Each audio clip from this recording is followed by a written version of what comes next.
আজকে তুমি যার পিছনে ঘুরো তোমার জন্য কিন্তু সে কাঁদে না। এজন্য একজনে বলছে, তুমি যাকে ভালোবাসো সে তোমার বন্ধু না, তোমাকে যে ভালোবাসে সে তোমার বন্ধু।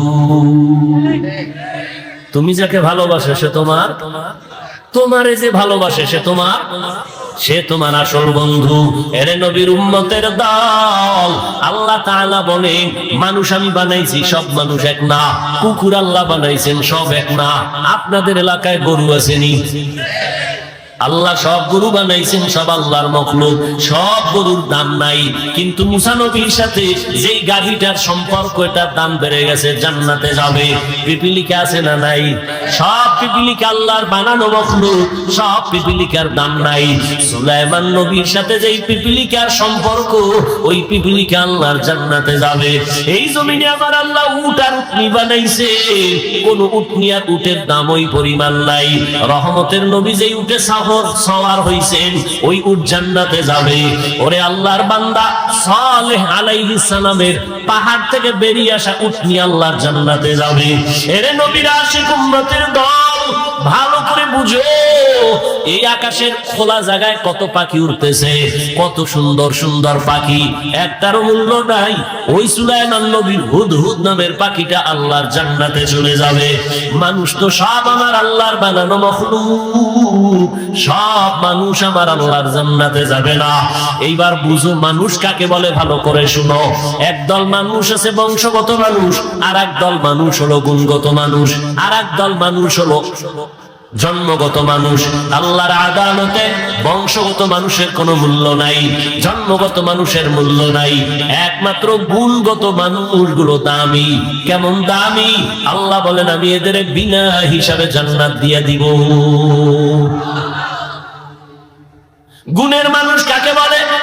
বংশগত মানুষ তো তারা যেই মানুষের বংশে জন্ম হয়। আমাদের বংশগত বাবা পয়গম্বর আদম, আর আমরা তার সন্তান, বংশগত মানুষ। আমার আব্বা জান, আমার জন্মদাতা বাবা, তার ঔরসাবি জন্মগত সন্তান মানুষ। এই মানুষের কোনো ভ্যালু আল্লাহর কাছে নাই। একমাত্র গুণের মানুষ আল্লাহর কাছে দামি। গুণের মানুষ কাকে বলে বুঝো? যেই জিনিস বানানেওয়ালা কোন কাজের জন্য বানায় না, আকামের জন্য বানায়। মনে করেন এই মাইকওয়ালা মাইক বানাইছে এটা কাজের জন্য, বাতিওয়ালা বাতি বানাইছে কাজের জন্য। মনে রাখবেন, এটা একটা মূলনীতি। যেই বস্তুটা যেই কাজের জন্য বানায়, ওই বস্তুর জন্য ওই কাজ হলো গুণ। ধরেন এই মাইক আমার সামনে, ওর কাম কি? আমার কথাটাকে টেনে মেশিন থেকে, ইউনিট থেকে বের করে হরন দিয়ে দূরে সরাবে। এক কথায় সংক্ষেপ জবাব কি? মাইকওয়ালা, মাইক ইঞ্জিনিয়ার যে বানাইছে আওয়াজ দেওয়ার জন্য। কোন কাজের জন্য বলেন? তাহলে মাইকের গুণ কি? আওয়াজ দেওয়া। বাতিওয়ালা বাতি বানাইছে কেন? আলো দেওয়ার জন্য। বাতির গুণ আলো দেওয়া। পাখাওয়ালা পাখা বানাইছে কেন? বাতাস দেওয়ার জন্য। পাখার গুণ হলো বাতাস দেওয়া।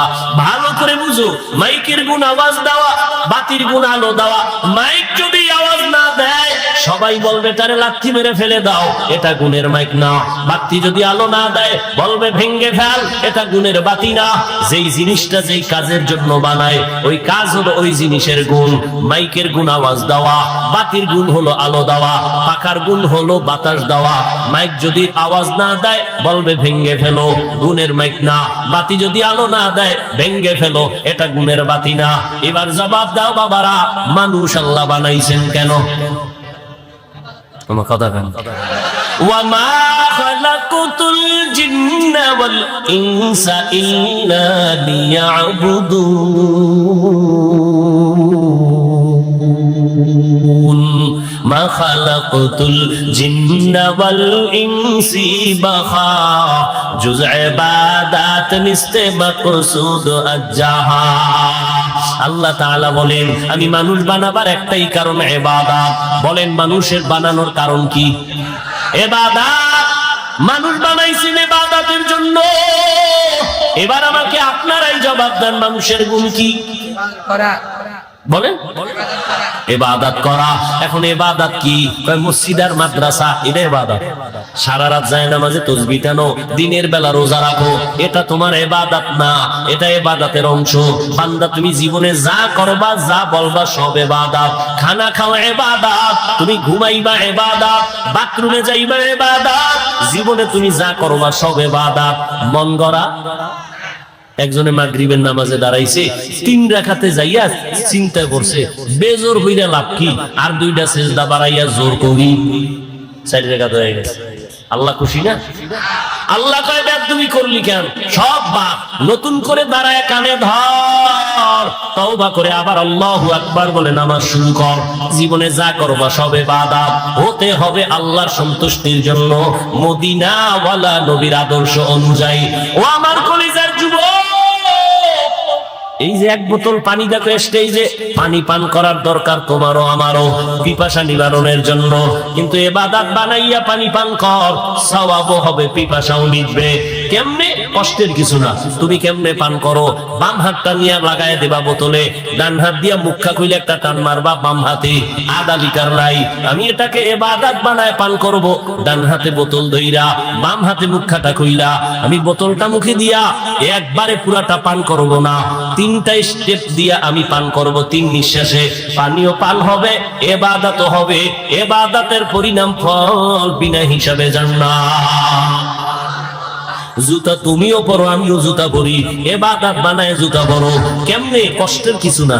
তোমারে কে বলছে ইসলাম কঠিন? বড় সহজ, তুমি মানতে জানো না। জুতাটা পরতে গিয়া ডান পাও ডান জুতায় আগে ঢুকাও, এরপরে বাম পা বাম জুতায় ঢুকাও। কোন জুতায় পাও যখন ঢুকলো, লেভেল পজিশনে রাইখা কদম দেওয়ার আগে ডান পাও দিয়া কদম শুরু করো, এটা সুন্নাত। বাথরুমে তুমি যাও, আমিও যাই, ইবাদত বানায় বাথরুমে যাও। খালি পায়ে বাথরুমে যাইবা না, খালি মাথায় কখনো বাথরুমে যাইও না। কারণ নবী বলেন বাথরুম হলো জিন শয়তানের আড্ডাখানা। ওখানে গিয়া মানুষ অ্যাক্সিডেন্ট হয়, বুক ভেঙে যায়, মাথা ফেটে যায়। জুতা ছাড়া যাইবা না, খালি পায়ে যাওয়া নিষেধ, খালি মাথায় বাথরুমে যাওয়া নিষেধ। দোয়া পইরা ঢুকো, কিছু পারো না তো বিসমিল্লাহ বইলা ঢুকে যাও। বাথরুমে গিয়া যখন বসবা, বাম পায়ের উপরে ভর করে বসবা, সুন্নাত। কোন পা? বাম পায়ের উপরে। হাঁটুর উপরে কাপড় উঠাবা না, এটা নবীর সুন্নাত। বাথরুম কমপ্লিট করে বের হয়ে আলহামদুলিল্লাহ বলো, বাম পা দিয়া ঢুকবা, ডান পা দিয়া বের হইবা। বাথরুম হয়ে গেল, ইবাদত হয়ে গেল। এখান থেকে মোনাজাতের পরে আমার বাবারা সবাই বাড়ি যাবেন, যাই অনেকে ফ্রেশ হবেন। ফ্রেশ কি হবেন? ফ্রেশ হইতে গিয়ে গোসল করবেন, হাত ধুইবেন, চেহারা ধুইবেন, পা ধুইবেন। আমি বান্দাও বাসায় যেয়ে ফ্রেশ হব, তবে আপনার ফ্রেশটায় কোনো সওয়াব নাই। আমি সওয়াব বানাইয়া তারপরে ফ্রেশ হব। আমিও হাত ধুব, আমিও চেহারা ধুইব, আমিও পা ধুইব, তবে আমার ধোয়াটা ওযুর কায়দায় হয়ে যাবে। আমি ওযু কইরা গেলাম, এই কোন পর্যন্ত ধুইলাম, চেহারা পুরাটা ধুইলাম, পা ধুইলাম, ইবাদত হলো, আমার ফ্রেশ হওয়া হয়ে গেল। আর এই ওযু অবস্থায় ঘুমাও, আল্লাহ জান্নাতের দরজা খুলে দিবে। খানা খানা আপনারা, আমরাও তো খানা খাই, কিন্তু বাবা ইবাদত বানায় খানা খাও। নিচু জায়গায় বসো, দস্তারখান বিছায় বসো, দোনো হাতের কবজা পর্যন্ত ধুইয়া তারপরে খানা খাও। যেই প্লেটে ভাত দিবা ওই প্লেটে হাত ধুইবা না, অন্য জায়গায় হাত ধুইয়া বসো। এরপরে খানার প্লেটের ডান দিক দিয়া শুরু করো, লবণ নাও বাম হাতে। আর রহমানু আল্লামাল কুরআন খালাকাল ইনসানা আল্লামাহুল বায়ান। আল্লাহ বলেন রহমান হলেন তিনি, কোরআন শিক্ষা দিলেন যিনি। রহমান হলেন তিনি, মানুষ সৃষ্টি করলেন যিনি। রহমান হলেন তিনি, কোরআন শিক্ষা দিলেন যিনি। রহমতের নবী বলেন খায়রুকুম মান তাআল্লামাল কুরআন ওয়া আল্লামাহ। দুনিয়াতে সব থেকে দামি তারা যারা কোরআন শিখে অন্যদের শিক্ষা দান করে। এদের মতো দামি এ জমিনের মধ্যে আর কোনো প্রাণী নাই, কোনো মানুষ নাই। ডাইরেক্ট কোরআন শিক্ষা দেওয়া নেওয়া, এটাও যেমন খয়রে উম্মত, বড় দামি। ঠিক যারা কোরআন বুঝার জন্য ভিন্ন কোন কিতাব পড়ে, ইলমে নাহবু পড়ে, ইলমে সরফ পড়ে, মানতিক পড়ে, বালাগাত পড়ে, এরাও বড় দামি। এমনকি আমরা যেখানে বসছি গভীর রাতে বয়ান করব, আপনারা শুনবেন, এটাও কোরআন শিক্ষারই একটা অংশ। এই মজলিসটাও বড় দামি। রহমতের নবী বলেন কোন গোলাপ ঘর থেকে যদি বের হইয়া উলামায়ে আহলে হকের মজলিসে যায়, প্রত্যেকের সাথে আমার আল্লাহ 70,000 রহমতের ফেরেশতাকে কাফেলা বানায়া দেয়। আতিনা ফি দারে দুনিয়া না হাসান, আতিনা ফি দারে উকবানা হাসান, ইয়া গিয়াসাল মুস্তাগীসিন ইহদিনা ইফতিখারা বিল উলুমি ওয়াল গিনা। এরকম একটা মজলিস আল্লাহ আরশে আজিমে মিলাইছেন ফেরেশতা দিয়া। আল্লাহ ফেরেশতাদের জিজ্ঞাসা করেন, ফেরেশতারা ধন্যপুর মাদ্রাসার মাঠের কি হালাত? বলে হাজারো মানুষ ওখানে হাজির। কেন? বলে আল্লাহ তোমাকে চায়, তোমার জান্নাত চায়, আর জাহান্নাম থেকে মুক্তি চায়। বলো ওরা আমার দেখছে? কয় না, যদি দেখতো পাগল পারা হয়ে যাইতো। আমার জান্নাত দেখছিনি? বলে না, যদি দেখতো আশিক হয়ে যাইতো, বেকারার হয়ে যাইতো। আমার জাহান্নাম দেখছেনি? বলে না, যদি দেখতো বলে পাগল হয়ে ভাগার চেষ্টা করতো। আল্লাহ বলেন ফেরেশতারা সাক্ষী থাক, নিজেরাই বলেছি না মানুষ বানাবার প্রয়োজন নাই, আজকে সাক্ষী রেখে আমি আল্লাহ ঘোষণা দিলাম, আমারে না দেখে, জান্নাত না দেখে, জাহান্নাম না দেখে যারা কোরআনের বাগানে বসছে, তোমরা সাক্ষী থাকো, এদের জীবনের সব গুনাহ মাফ করে দিলাম।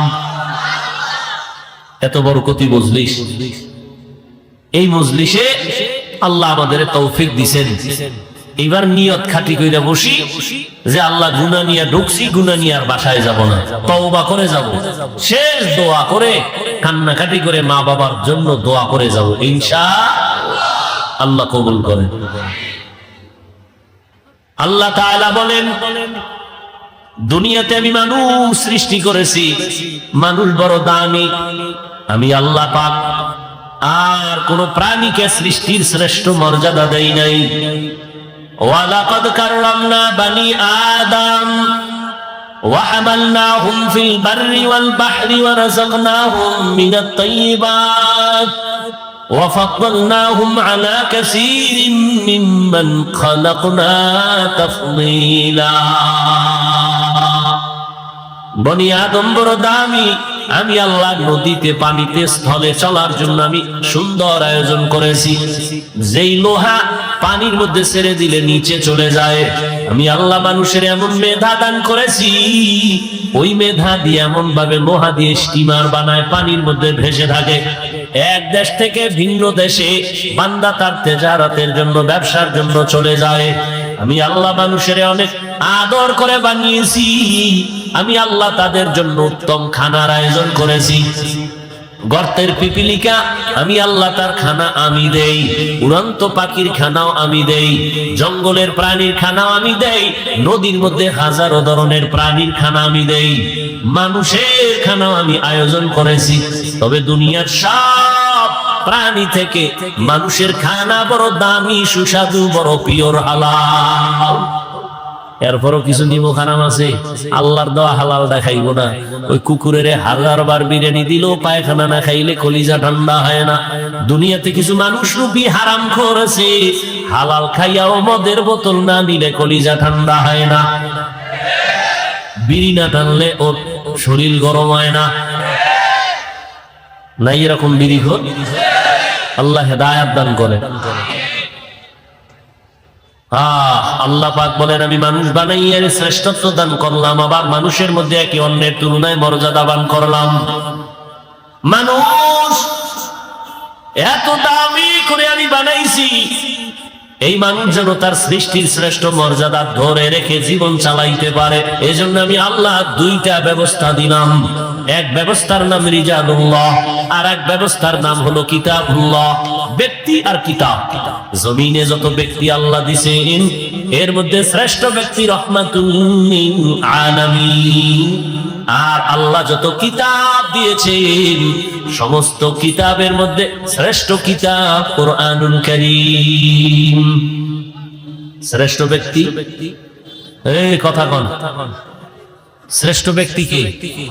এই মাত্র না বলছি ইমামুল আউয়ালিনাল আখিরিন বহরে সদকা রাহমাতাল লিল আলামিন সাইয়্যিদুল কাউনাইন খাতমুল মুরসালিন আখির আমদ বুদে ফখরুল আউয়ালিন। কেমন একজন নবী যার কোনো তুলনা। মূসা নবী আল্লাহর বন্ধু, ইব্রাহিম আল্লাহর বন্ধু, ঈসা নবী আল্লাহর বন্ধু, দাউদ নবী আল্লাহর বন্ধু। নবী আল্লাহ কয় সব নবী আমি আল্লাহর বন্ধু, মুহাম্মদও আমার বন্ধু। তবে ব্যবধান সব নবী রাসূল আমার আল্লাহ তাআলার আশিক, আর আল্লাহ বলেন আমি নিজে হলাম মুহাম্মদের আশিক। সব ব্যক্তিদের মধ্যে শ্রেষ্ঠ রাহমাতুল লিল আলামিন। আর আল্লাহ যত কিতাব দিবেন শ্রেষ্ঠ কিতাব কি? কোরআনুল কারীম। বলেন কি? আমি যেভাবে বলি এইভাবে বলবেন, কোরআনুল কারীম। এই দুটোটা আলহামদুলিল্লাহ আমরা বেশ, কিন্তু কপাল খারাপ, চিনি না, নবীরেও চিনি না, কোরআনও জানি না। অনেকের ঘরে কোরআন শরীফ আছে, 20 বছর হয়ে গেল, একদিন খুইলাও দেখলো না ভেতরটা কেমন। এমন কপাল পুরছে আমাদের। রহমতের নবী বিদায় বেলা বলে গেলেন, এই উম্মতের দল দুটো জিনিস আমি রেখে যাই, ধরে যদি রাখো ঈমানও যাবে না, সম্মানও যাবে না। ক্বালা রাসূলুল্লাহ সাল্লাল্লাহু আলাইহি ওয়া আলিহি ওয়াসাল্লাম তারাকতু ফীকুম আমরাইন লান তাদিল্লু মা তামাসসাকতুম বিহিমা কিতাবাল্লাহি ওয়া সুন্নাত রাসূলি। রহমতের নবী বলেন দুই জিনিস ধরে রাখ, ঈমানও যাবে না, সম্মানও যাবে না। এক হলো আল্লাহর দেওয়া কিতাব কোরআন, দ্বিতীয় হলো আমি মুহাম্মদের রেখে যাওয়া আদর্শ। ১৫০০ বছর গত হয়ে গেল, আজও এত বিপদ, এত বিপদ। এরপরও যাদের কাছে কোরআন আছে, নবীর আদর্শ আছে, এরা এখনো ঈমান নিয়ে সম্মানে আছে। এদের ঈমানও যায় নাই, সম্মানও যায় নাই, গেছে। যাদের কাছে আল্লাহর নবীর আদর্শ আছে, কোরআন আছে, এদের কোনো চিন্তা নাই। চেয়ারম্যানের চেয়ারের মেয়াদ শেষ, এমপির মেয়াদ, মন্ত্রীর মেয়াদ, কিছু ডিসিএসপির মেয়াদও শেষ, কিন্তু আল্লাহর কোরআনওয়ালা নবীর আদর্শওয়ালা আমাদের চেয়ারের কোনো মেয়াদই নাই। শেষ কিসের? কোনো মেয়াদ নাই, শেষ কি আবার? আল্লাহ দেয়া সম্মান আর টাকা দিয়া কেনা সম্মান ভালো করে বুঝো। টাকা দিয়া সম্মান কিনলে একবারে পায় ফুলের মালা, ফাইনালে জুতার মালা। আর আমার আল্লাহ দেয়া সম্মান যারা নিবেন, এরা দুনিয়ায়ও বাদশাহ, পরকালেও বাদশাহ। তোমার ওই সম্মান নিয়ে কি লাভ হবে?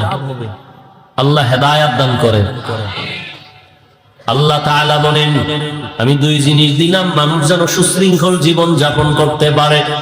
নবী পাইলাম না, আল্লাহর কোরআন এখন আমাদের সামনে আছে, নবীর আদর্শ এখনো আছে। এই দুইটা জিনিস ধরে রেখে সামনে আগাও। আল্লাহ তাআলা বলেন রহমতের নবী দুনিয়াতে আসার পরে 40 বছর পর আমি রহমতের নবীরে দাওয়াতের অনুমতি দিয়ে কাজে লাগাই দিলাম। 40 বছর পর্যন্ত রহমতের নবী কোথাও দাওয়াতের কাজ করে না। নামাজের কথা নাই, রোজার কথা নাই, জিকিরের কথা নাই, পর্দার দাওয়াত নাই। 40 বছর পর আল্লাহ তাআলা আমার নবীকে কোরআন দিয়া দাওয়াতের মধ্যে লাগায় দিলেন। রহমতের নবী এখন দাওয়াত দেয়, এক আল্লাহর ইবাদত করো, এক আল্লাহর সিজদা দাও। কিছুদিন পর আবার নবী বলেন রবের ইবাদত করো। ইয়া আইয়ুহান নাস উবুদু রাব্বাকুমুল্লাযী খালাকাকুম ওয়াল্লাযীনা মিন ক্বাবলিকুম লাআল্লাকুম তাত্তাকুন।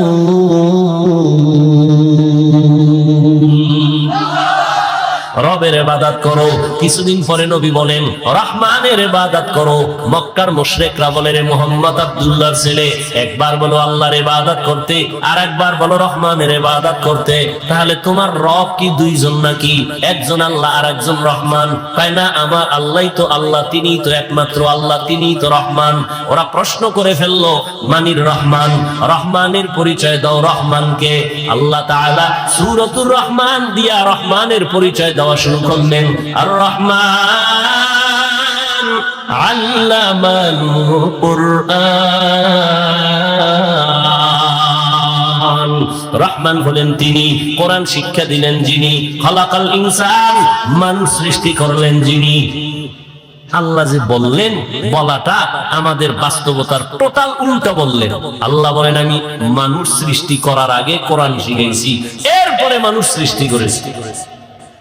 অথচ বাস্তব হলো আমরা দুনিয়াতে আসছি আগে, সৃষ্টি আগে, তারপরে আমরা বড় হইয়া কোরআন শিখলাম।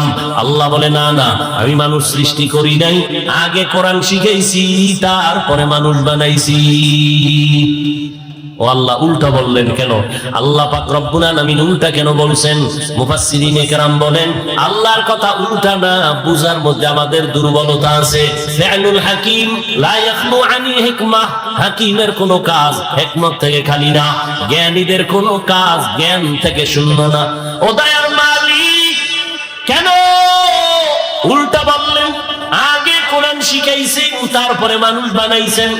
অথচ আল্লাহ আগে আমাদের বানানোর পর এরপরে কোরআন শিখাইছেন।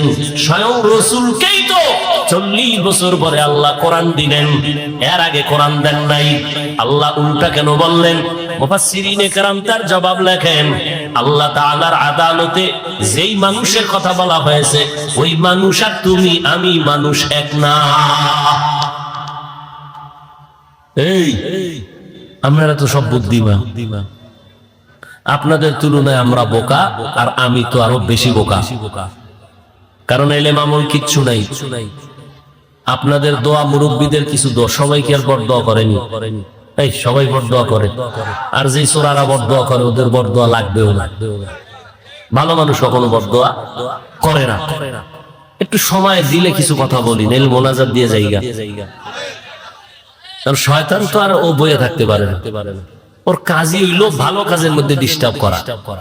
এক ডিস্টার্ব মোবাইল, আর এক ডিস্টার্ব বলবে আর কত, যদি পুরান বয়ান চল বাড়ি ল, আবার কারো বিড়ির নেশা, আবার ঘুরে টুরে বসবো। ডিস্টার্ব করেন না, নিজের কপালটাও পুরিয়েন না, অন্যের কপাল পরার অপচেষ্টাও করিয়েন না। আল্লাহ মজলিস কবুল করেন। কিছুক্ষণ কথা বলবো, উঠা বসা কইলেন না। আল্লাহর আল্লাহ পাক যেই মানুষ এখানে ইঙ্গিত করেছেন সেই মানুষ আর আমরা মানুষ কিনা? কথা বলেন। এখানে সবাই আমরা মানুষ, কিন্তু সবাই প্রিয় মানুষ না। এখানে মসজিদ আছে, কার ঘর? বাইতুল মুকাররম মসজিদটা কার ঘর? দুনিয়ার জমিনে যতগুলো মসজিদ সব আবার আল্লাহর ঘর, তবে বাইতুল্লাহর মতো একটাও না। কি বাইতুল্লাহ কেমন? ইন্না আউওয়ালা বাইতিন উযিআ লিন-নাসি লাল্লাযী বিবাক্কাতা মুবারাকান ওয়া হুদা, মুবারাকান ওয়া হুদান লিল আলামিন।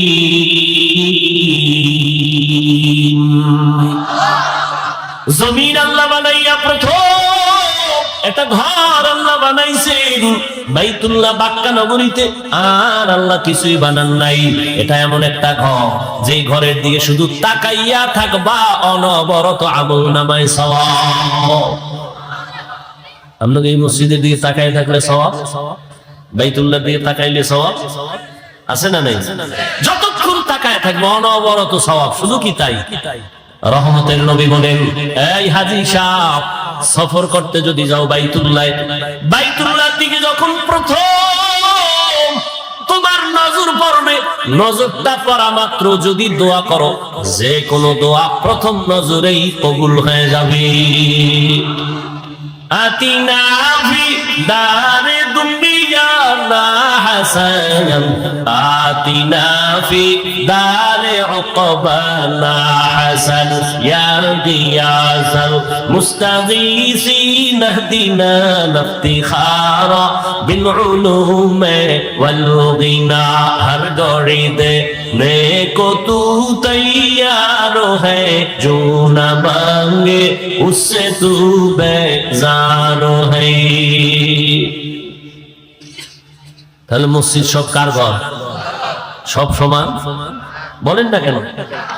ভালো করে বুঝো, আপনাদের এলাকায় কুকুর আছে না? এই মাখলুক গুলো কে বানাইছেন? সব আল্লাহর বানানো মাখলুক।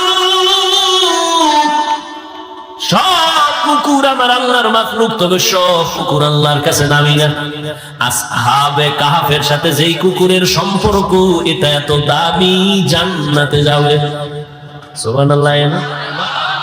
যেই তাহলে বিড়ি টানো, সুবহানাল্লাহ। কেমনে? সারাদিন গীবত শেখাত, গালাগালি, মিথ্যা, আর সারা রাত তো মোনাজাত ধরে হইয়া হইয়া। আমরা মোনাজাত ধরি বইয়া, তোমরা মোবাইল ওয়ালারা মোনাজাত ধরে হইয়া। কখন রাত্র 3টা-4টা বাজে খবরও নেই। কোন দিন আজরাইল আইসা মোবাইল সহ লইয়া যাইবা, খুশি থাকবে না। জিন্দেগি মে বন্দগি তু কার নহি, জিন্দেগি মে বন্দগি তু কার নহি, जिंदगी बे बंदगी शर्मिंदा है, जिंदगी बे बंदगी शर्मिंदा है। यहाँ हम सब मुसाफिर दिल ना लगा, अहले दिल की नजर से रूह करता जा, शाह दौलत सब फकीर गर नेक नहीं, शाह दौलत सब फकीर गर नेक नहीं, जिंदगी में बंदगी तू कर नहीं, जिंदगी में बंदगी तू कर नहीं, जिंदगी बे बंदगी शर्मिंदा है, जिंदगी बे बंदगी शर्मिंदा है, जिंदगी में बंदगी कुन बंदगी, बंदगी बे जिंदगी शर्मिंदगी। ও আমার কলিজার যুবক, কয়দিন আর যৌবনের বাহাদুরি করবি? করোনায় কত যুবকের লাশ জানাজা হলো, কবরে রাখলাম, ট্রিপল মাস্ক লাগায়া বয়া রইছে কুলাঙ্গার শিক্ষিত 2 সন্তান। বাবারে করোনায় ধইরা ফেলছে, কাছে যায় না, মরার ভয়। এক পর্যায়ে বাবাই মরেই গেল। ওই শিক্ষিত 2 কুলাঙ্গার মাস্ক লাগাইয়া এলাকার গরিবের টাকা দিয়ে কয়, লাশটারে টেনে টেনে রাস্তায় ফেলে দিয়াস। রাস্তায় ফেলে দেওয়ার পরে ওই কুলাঙ্গার 2 সন্তান দরওয়াজা জানালা লক করে দিল। এক নজর দেখলো না বাবার লাশ কুকুরে খাইলো নাকি জানাজা হলো। এই যুবকেরা, ইতিহাস ভুলবি না। ওই সময় দেখছনি এই দেশের টুপিওয়ালা ওলামায়ে কেরাম শত শত করোনার লাশ কাঁধে নিলেন, গোসল করালেন, কাফন পরালেন, জানাজা পড়াইয়া কবরের মধ্যে রাখলেন। একজন হুজুরেও করোনায় মরে না। কেমনে বুঝাবো রে যুবক? শুরুতেই বলেছি, ওলামায়ে কিরাম ছাড়া কেউ তোদের আপন না। তুই যাকে আপন মনে করো, আমি বলি এ তোর ধান্দাবাজ আর চান্দাবাজ। স্বার্থে যদি আঘাত লাগে তোর দল থেকে নাম কাটবে না, কল্লা কেটে ফেলবে। ওরে আল্লাহর গোলাম, ওলামায়ে কেরাম এই জাতিকে নিয়ে যেই ভাবনাটা ভাবে, এই ভাবনা কেউ ভাবে না। সবাই ভাবে নিজের চেয়ার, নিজের ক্ষমতা, নিজের দল। আর ওলামায়ে কেরাম নিজের নিয়ে ভাবে না। ইমামতি থাকলে থাকলো, না থাকলে নাই, বয়ান হলে হলো, না হলে নাই, কিন্তু জাতিরে জুলুমের শিকার হতে দেওয়া যাবে না। এই জন্য মাজায় গামছা বাইদা রাস্তায় নেমেছি। নামার পরে সফলতা আনার পরেও কোনো হুজুর কয় নাই আমার উপদেশটা বানাও। তবে সব আলেম ওলামারা হুঙ্কার দিয়েছে আবার জুলুম যদি হয় আবার এই জমিনে আন্দোলন হবে, কোন জালেমকে সুযোগ দেওয়া হবে না। জুলুমের বিরুদ্ধে আন্দোলন, মুসলমানের আন্দোলন একবার হয় না বারবার, মুসলমান জীবন একবার দেয় না বারবার। উম্মতের জন্য আলেমরা ভাবে। এই যুবক, বহু বুদ্ধি লয়ে গুরু, একটু জবাব দাও বাবারা। একটা সরকারি চাকরি করে এক ব্যক্তি বা বেসরকারি চাকরি করে, ডিউটি কয় ঘন্টা? আর তাড়াতাড়ি বলো। 8 ঘন্টা। বেতন নিম্নে বেতন কত? 20,000 ধরো। কত? 20,000 টাকা বেতন। আর টেবিলের নিচে আজে বাজে মুক্ত তো আছেই, কত ভিড়ি। আর বলো বাবা, একজন আলেম মসজিদে ইমামতি করে, তার ডিউটি কয় ঘন্টা? বলো, বেতন কত? 6 লাখ, 5,000, 6,000, 7,000, 6 মাস বাকি। সভাপতি 100 টাকা দেয়, তাও ঠিক মতো মাসে মাসে দেয় না। ওরে একক তো নামাজ যদি না পারায়, রিক্সা ড্রাইভার আইয়াও ধমক দেয়, হুজুর গেছিলেন কই? হুজুর বলে, তুমি কে আমারে ধমক দিলা? আমি রিক্সা ড্রাইভার। তোমার এত পাওয়ার কেন? কয় 5 টাকা মাসে বেতন দেই। কি পরিমাণ জুলুম করতেছো! অথচ তোমার যেই সরকারের টাকা নিয়ে চলো, যেই কোম্পানির মালিকের চাকরি করে টাকা নিয়ে সংসার চালাও, ওই কোম্পানির বিরুদ্ধে আবার মানববন্ধন করো, সরকারের বিরুদ্ধে মানববন্ধন করো, বেতনের স্কেল বাড়াও, না হয় গদির মধ্যে লাল বাতি জ্বালায় দিব। আর একজন ইমাম 5-7 হাজার টাকা বেতন পাইয়াও 6 মাসেও বাকি পায় না। কোনদিন বলে নাই বেতন বাড়াও, কোনদিন বলে নাই আমার বেতন বাকি কেন। বরং যত মানুষ গালি দেয়, আল্লাহর বান্দা কলিজা ভরে দোয়া করে, ও দয়ার মালিক এলাকায় শান্তি দাও, এলাকার রোগীদের সুস্থ বানায় দাও, কবরওয়ালাদের জান্নাত দাও, ব্যবসায়ী চাকরিজীবীদের কামাই রুজিতে বরকত দাও। এরপর যারা হুজুরের বিরুদ্ধে লেখো, তোর মতো কুলাঙ্গার এই জমিনে আর কেউ না। এলমেরা জাজু করদান বেসা খলকেরা দাদান জওয়াবে বাসওয়াব হকনা দারাত দোস্তে খলকা জারেরা নিস্তে ই হাসলত একে দিনদারেরা। ও আমার কলিজার যুবক, জিন্নানা এখনো পর্যন্ত বুঝলে না তোমার আসল কে আর নকল কে রে বাবা। আজকে তুমি যার পিছনে ঘুরো, তোমার জন্য কিন্তু সে কাঁদে না। এজন্য একজনে বলছে, তুমি যাকে ভালোবাসো সে তোমার বন্ধু না, তোমাকে যে ভালোবাসে সে তোমার বন্ধু। তুমি যাকে ভালোবাসো সে তোমার, তোমারে যে ভালোবাসে সে তোমার আসল বন্ধু। এরে নবীর উম্মতের দল, আল্লাহ তাআলা বলেন, মানুষ আমি বানাইছি, সব মানুষ এক না। কুকুর আল্লাহ বানাইছেন, সব এক না। আপনাদের এলাকায় গরু আসেনি? আল্লাহ সব গরু বানাইছেন, সব আল্লাহর মখলুক, সব গরুর দাম নাই। কিন্তু মুসা নবীর সাথে যেই গাভীটার সম্পর্ক, এটার দাম বেড়ে গেছে, জান্নাতে যাবে। পিপিলিকা আছে না নাই? সব পিপিলিকা আল্লাহর বানানো মখলুক, সব পিপিলিকার দাম নাই। সুলাইমান নবীর সাথে যেই পিপিলিকার সম্পর্ক, ওই পিপিলিকা আল্লাহর জান্নাতে যাবে। এই জমিনে আমার আল্লাহ উট আর উটনি বানাইছে, কোন উটনি আর উটের দাম ওই পরিমাণ নাই। রহমতের নবী যেই উটে সওয়ার হইছেন, ওই উট জান্নাতে যাবে। ওরে আল্লাহর বান্দা, সালেহ আলাইহিস সালামের পাহাড় থেকে বেরিয়ে আসা উটনি আল্লাহর জান্নাতে যাবে। এরে নবীর আশিক উম্মতের দল, ভালো করে বুঝো, এই আকাশের খোলা জায়গায় কত পাখি উড়তেছে, কত সুন্দর সুন্দর পাখি, একটারও মূল্য নাই। ওই সুলাইমান নবীর হুদহুদ নামের পাখিটা আল্লাহর জান্নাতে চলে যাবে। মানুষ তো সব আমার আল্লাহর বানানো মখলুক, সব মানুষ আমার আল্লাহর জান্নাতে যাবে না। এইবার বুঝো মানুষ কাকে বলে, ভালো করে শুনো। একদল মানুষ আছে বংশগত মানুষ, আর একদল মানুষ হলো গুণগত মানুষ, আর একদল মানুষ হলো জন্মগত মানুষ। আল্লাহর আদালতে বংশগত মানুষের কোনো মূল্য নাই, জন্মগত মানুষের মূল্য নাই। একমাত্র গুণগত মানুষগুলো দামি। কেমন দামি? আল্লাহ বলেন, আমি এদের বিনা হিসাবে জান্নাত দিয়ে দিব। গুণের মানুষ কাকে বলে? বংশগত মানুষ তো তারা যেই মানুষের বংশে জন্ম হয়। আমাদের বংশগত বাবা পয়গম্বর আদম, আর আমরা তার সন্তান, বংশগত মানুষ। আমার আব্বা জান, আমার জন্মদাতা বাবা, তার ঔরসাবী জন্মগত সন্তান মানুষ। এই মানুষের কোনো ভ্যালু আল্লাহর কাছে নাই, একমাত্র গুণের মানুষ আল্লাহর কাছে দামি। গুণের মানুষ কাকে বলে বুঝো? যেই জিনিস বানানেওয়ালা কোন কাজের জন্য বানায় না, আকামের জন্য বানায়। মনে করেন এই মাইকওয়ালা মাইক বানাইছে এটা কাজের জন্য, বাতিওয়ালা বাতি বানাইছে কাজের জন্য। মনে রাখবেন, এটা একটা মূলনীতি। যেই বস্তুটা যেই কাজের জন্য বানায়, ওই বস্তুর জন্য ওই কাজ হলো গুণ। ধরেন এই মাইক আমার সামনে, ওর কাম কি?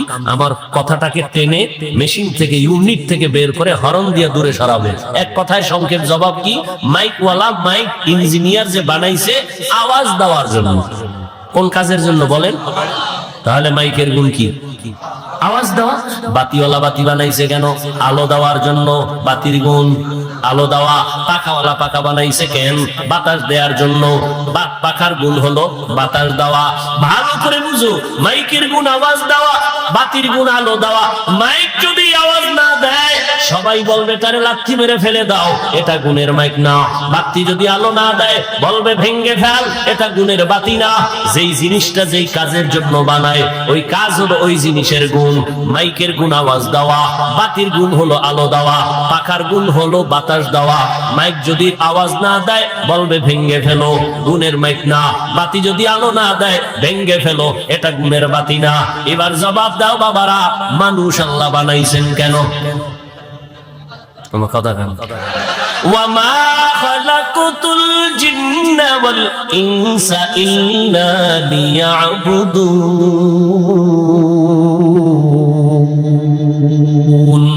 মা খালাকুতুল জিন্না ওয়াল ইনসি বাখা জুজ ইবাদাত নিস্তে মাকসুদ আজ্জাহা। আল্লাহ তাআলা বলেন, আমি মানুষ বানাবার একটাই কারণ ইবাদত। বলেন, মানুষের বানানোর কারণ কি? ইবাদত। মানুষ বানাইছেন ইবাদতের জন্য। এবার আমাকে আপনারাই জবাব দেন, মানুষের গুণ কি? বলেন, ইবাদত করা। এখন ইবাদত কি? মসজিদ আর মাদ্রাসা, এটা ইবাদত। সারা রাত যায় নামাজে তাসবিহ টানো, দিনের বেলা রোজা রাখো, এটা তোমার ইবাদত না, এটা ইবাদতের অংশ। বান্দা, তুমি জীবনে যা করবা, যা বলবা, সব ইবাদত। খানা খাওয়া ইবাদত, তুমি ঘুমাইবা ইবাদত, বাথরুমে যাইবা ইবাদত, জীবনে তুমি যা করবা সব ইবাদত। মন গড়া।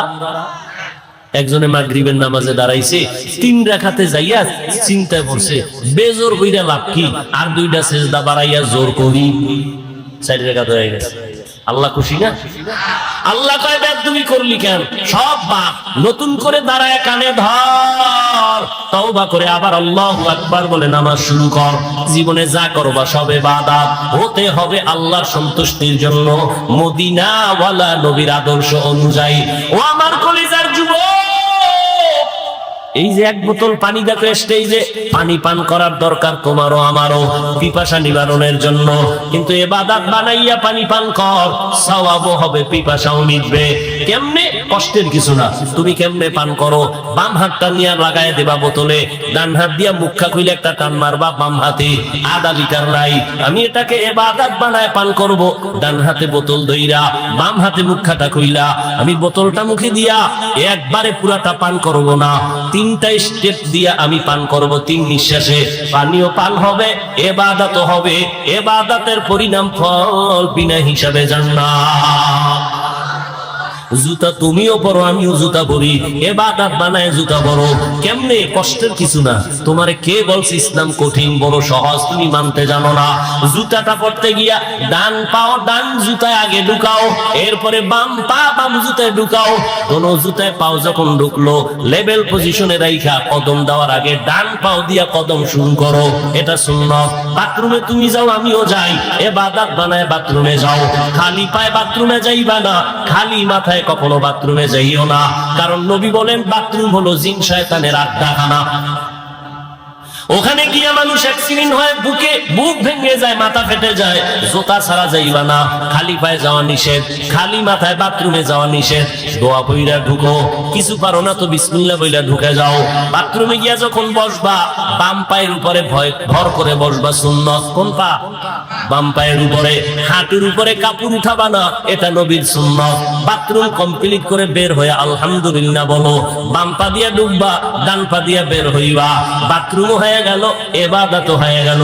এখান থেকে মোনাজাতের পরে আমার বাবারা সবাই বাড়ি যাবেন, যাই অনেকে ফ্রেশ হবেন। ফ্রেশ কি হবেন? ফ্রেশ হইতে গিয়ে গোসল করবেন, হাত ধুইবেন, চেহারা ধুইবেন, পা ধুইবেন। আমি বান্দাও বাসায় যেয়ে ফ্রেশ হবো, তবে আপনার ফ্রেশটায় কোনো সওয়াব নাই। আমি সওয়াব বানাইয়া তারপরে ফ্রেশ হবো। আমিও হাত ধুবো, আমিও চেহারা ধুইবো, আমিও পা ধুইবো, তবে আমার ধোয়াটা অজুর কায়দায় হয়ে যাবে। আমি অজু কইরা গেলাম, এই কোনি পর্যন্ত ধুইলাম, চেহারা পুরাটা ধুইলাম, পা ধুইলাম, ইবাদত হলো, আমার ফ্রেশ হওয়া হয়ে গেল। আর এই অজু অবস্থায় ঘুমাও, আল্লাহ জান্নাতের দরজা খুলে দিবে। খানা খানা আপনারা, আমরাও তো খানা খাই, কিন্তু বাবা ইবাদত বানায় খানা খাও।